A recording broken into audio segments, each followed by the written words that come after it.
سید ولد آدم، میں اولاد آدم کا سردار۔ اور مولا علی کے بارے میں فرمایا علی سید العرب، علی عربوں کے سردار۔ ربی محبت سے سبحان اللہ۔ سیدہ خاتون جنت کے بارے میں فرمایا فاطمہ کو سیدۃ النساء اہل الجنہ، سیدہ فاطمہ جنتی عورتوں کی سردار ہے۔ اور حسن و حسین کے بارے میں فرمایا الحسن والحسین سیدہ شباب اہل الجنہ، حسن و حسین جنتی جوانوں کے سردار ہیں۔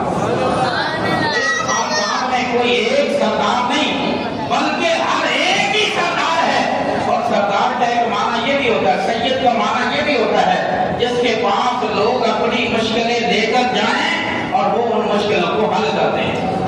تو پتہ یہ چلا خاندان اہل بیت کے اندر کوئی ایک مشکل کشا نہیں بلکہ ہر ایک کی مشکل کشا ہے۔ اور وہ جنت کے بھی وارث ہیں اور کلمے کے بھی وارث ہیں، دین کے بھی وارث ہیں اور جنت کے بھی وارث ہیں، بلکہ جنت کے تو وہ مالک ہیں۔ تو اس لیے کسی شاعر نے سلام حقیقت پیش کرنے کے لیے خاندان اہل بیت کے حضور بڑی خوبصورت ترجمانی کی ہے، ذرا سبحان اللہ کہیے تو میں شروع کرتا ہوں۔ فرماتے ہیں کلمے دیوار سانو میرا سلام ہوئے، جنت دے مالکانو میرا سلام ہوئے، کلمے دیوار سانو ساڈا سلام ہوئے، جنت دے مالکانو ساڈا سلام ہوئے۔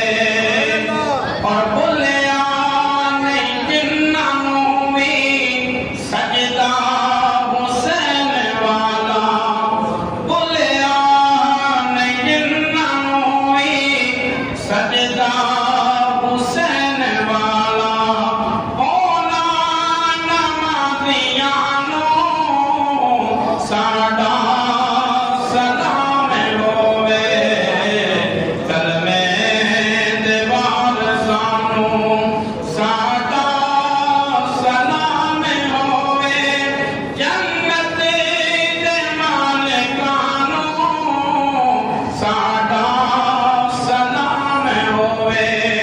اور آخری شعر آلے نبی دی عظمت بچیاں